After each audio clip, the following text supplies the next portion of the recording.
My wife framed me for a crime I didn't commit, but prison made me smarter. True story.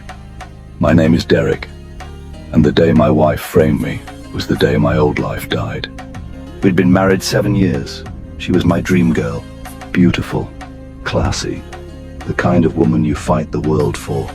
But beneath that smile was something dark, something I didn't see coming. One night I heard banging on the door. Police, guns drawn. Before I could say a word, I was face down, handcuffed, confused. They said I assaulted her. My wife, she showed fake bruises, fake tears, and even pulled out a restraining order I'd never seen. I looked at her, begging for an explanation. She didn't say a word. She just smirked. That was when I knew. This wasn't a misunderstanding. It was a setup, and the woman I loved had just destroyed my life. As they dragged me away, my little girl screamed, "Daddy, don't go." And my wife, my angel, turned her back. That night I lost everything. My freedom, my family, and my prison isn't what you see in movies. It's noise, violence, fear, and the smell of regret everywhere you go. I spent my first nights replaying everything in my head. Why did she do it? How could someone I fed, loved, and protected destroy me? Then one night an old inmate, quiet guy named Reed, sat beside me and said, "If you're innocent, don't waste your pain. Use it." That line hit hard, because pity doesn't survive in prison. Purpose does. So while others fought over scraps, I fought for my mind. I studied law, psychology, business, coding. Every page I read was a step out of that cell. I became obsessed with knowledge. Every insult fueled me. Every failure trained me. They locked my body, but they couldn't cage my mind. And for the first time since my arrest, I smiled, because I realized I wasn't the victim anymore. I was the storm. 2 years and a new guard transferred to our block. He recognized my name. Turns out, he used to date my wife. He said, "You didn't hear this from me, but she moved in with another man, your best friend." My heart stopped. They sold my house, emptied my bank accounts, and posted pictures online, smiling like I never existed.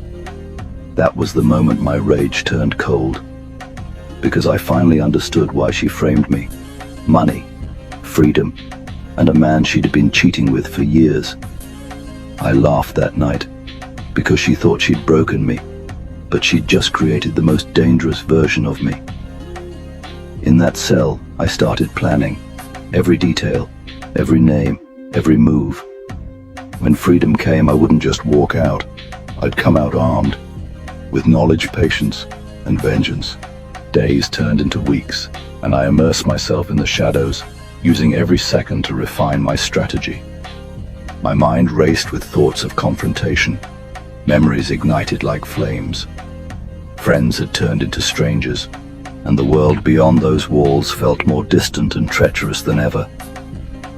Yet with every beating pulse, I drew closer to the moment I'd reclaim what was stolen from me. The guard's words played on repeat in my mind, a catalyst for the storm brewing inside me. I wasn't just an inmate anymore. I was a force waiting to be unleashed. Each name on that list became a target, each plan a step toward justice. And so, with the echo of the door creaking open, I prepared to step back into a world that thought they could erase me. When I got out, I didn't run to my family. I ran to my mission. I tracked her every lie, every document, every fake claim, every transfer. I built my case piece by piece like a sniper loading a rifle, using what I learned in prison. I traced every fraudulent signature, every stolen dollar. She thought she was untouchable.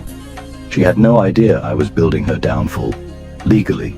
Then one morning she woke up to find her boyfriend, my best friend, arrested for fraud, her business frozen, her accounts seized, her perfect life collapsing in slow motion. She came begging, crying, saying she'd made a mistake.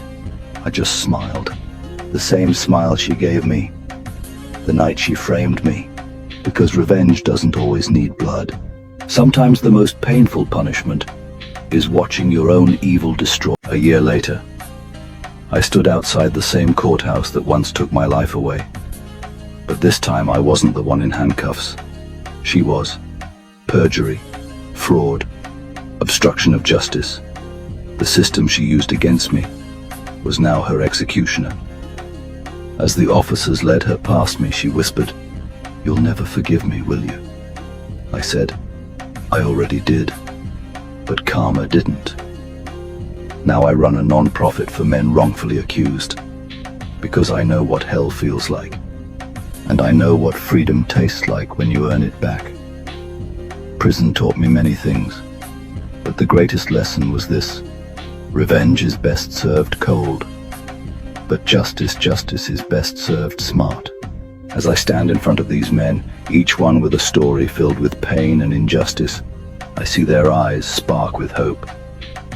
I share my journey from despair to freedom, igniting a fire in them to fight for their own truth. Each testimony fuels my mission, and together we redefine what it means to seek justice. We are not victims, we are warriors, united in our quest to reclaim our lives. With every success story, I am reminded that our struggles carve paths for others, and in this fight we honor the resilience of the human spirit.